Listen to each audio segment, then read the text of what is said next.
ቤተሰብ በጣም ደስ የሚል ዜና ነው። ከቡታጅራ የሰማሁት ነገር አለ። ብሩኬ እንደነቃና በሙሉ ጤንነት ላይ እንደሚገኝ ነግረውኛል። በብሩኬ ጉዳይ ጭንቀት ውስጥ የገባችሁ ሰዎች እንዳላችሁ አውቃለሁ። በጥሩ ሁኔታ ላይ ስለሚገኝ ሀሳብ አይግባችሁ ልላችሁ ፈልጋለሁ። ሌላው ቤተሰብ እንግዲህ ብሩኬ ባልተጠበቀ መንገድ ሆስፒታል ገብቷል። ብሩኬ እንደዚህ ለመሆኑ ሃይሚ ትመስላችኋለች እንጂ እቺ እዩ ነች ምክንያቱም ቤተሰብ ከመቼ ጀምሮ ነው? የትኛው ቀርበቷ ነው 350 ሺውን አብረን እናክብር ምናምን የምትለው? ይሄንን ነገር ማዘጋጀቱ በሃይሚን የሚያምረው ወይስ በእዩ ነው የሚያምረው? እስኪ ንገሩኝ እናንተ። ይሄ ነገር እንደሚነሳ እያወቀች ነገሮች እንደሚወሳሰቡ እያወቀች እዩ ነች ይሄንን ነገር ያቀነባበረችው። ምክንያቱም ሃይሚ በብሩኬ እንደማትደራደር ታውቃለች። ለዛም ነው ይሄንን ፕሮግራም ያዘጋጀችው። ብሩኬ እንደዚህ ለመሆኑ ተጠያቂ መሆን ያለባት እዩ ነች እንጂ ቤተሰብ ሃይሚ አይደለችም። ሃይሚ ነገሮች ገነውባታል በአሁኑ ሰዓት ቤተሰብ። ምክንያቱም በፕሮግራሙ ላይ ብጥብጥ እንዲነሳ ያደረገችው ፕሮግራሙን የበጠበጠችው ሃይሚ ስለሆነች የዚህ ነገር መነሻ በሙሉ ሃይሚ ልትመስላችሁ ትችላለች፣ ግን አይደለም። እንደነገርኳችሁ ነው እዩ ነች የዚህ ነገር ሁሉ ጠንሳሽ ማለት ነው ቤተሰብ። ቆይ ምን አይነት በራስ መተማመን ቢኖራት ነው ቤተሰብ? ብሩኬ ልጁ የኔ አይደለም እያላት ነው አይደል እንዴ? እዩ ግን በግድ የብሩኬን ልጅ ነው በሆዴ ያያስኩት እያለች እንደዚህ ድርቅ ብላለች እንዴ።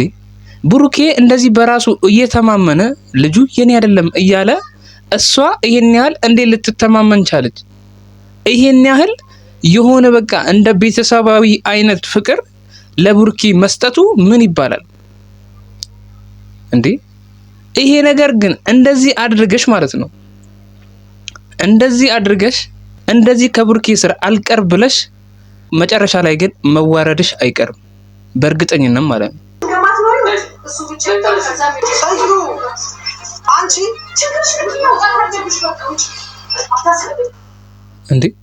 እንዴ ቤተሰብ ምን ያህል ድፍረት ቢኖራት ነው? ቆይ ምን ያህል ድፍረት ቢኖራት ነው? ምን ያህል በራሷ በተተማመን ነው ሃይሚን ከሆስፒታል ውስጥ የምታስወጣት? ይሄ እኮ ተገቢ አይደለም።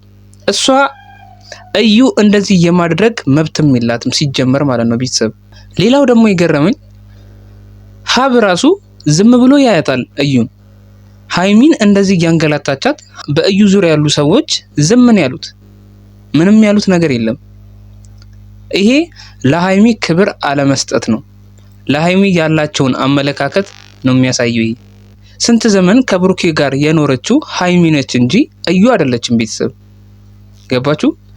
እዚህ ጋር አሁን ለሃይሚ ነበር ትልቅ ክብር መስጠት የነበረባቸው፣ ግን እነሱ ነገሩን እዩን ወደ ቤቷ እንድትሄድ ከማድረግ ይልቅ ሃይሚን እዩ ሃይሚን እየገፈታተረ ስታወጣት እነሱ ዝም ማለታቸው እኔ ልክ ነው ብዬ አላምንም በራሴ ማለት ነው ቤተሰብ።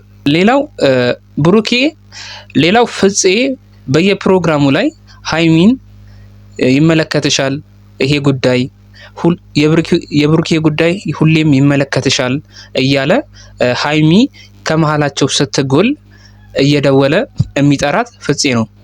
በዚሁ አጋጣሚ ፍፄን ማመስገን አለብን ቤተሰብ። ምክንያቱም ሃይሚ ከነገሮች ስትርቅ እያንዳንዱ የብሩኬ ትዕይንት እንዳያመልጣት ፍፄ ለሃይሚ ይደውልላታል ሁሌም ማለት ነው ቤተሰብ። ስለዚህ ፍፄ በዚህ አጋጣሚ ክብር ይገባዋል ልላችሁ ፈልጋለሁ ቤተሰብ። የሃይሚና የብሩኬ ጉዳይ እንደዚህ እስከ መቼ እንደዚህ እየተቆሳሰላችሁ ትቀጥላላችሁ? እስከ መቼ እንደዚህ ሰው በመሃላችሁ እየገባ እስከ መቼ ህይወታችሁ ይበጠበጣል? የምሬን እኮ ነው የምላችሁ። እኛ ኦዲየንሶች ራሱ እውነት በቃ ደከመን። የምሬን ነው የምላችሁ። ምክንያቱም እኛ የእናንተን ፍቅርና የእናንተን ደስታ ነው የምንፈልገው ሁሌም ቢሆን ማለት ነው። ስለዚህ እናንተ በተቻላችሁ አቅም ጠንካራ ለመሆንና ግንኙነታችሁን ለማጠናከር ብትሞክሩ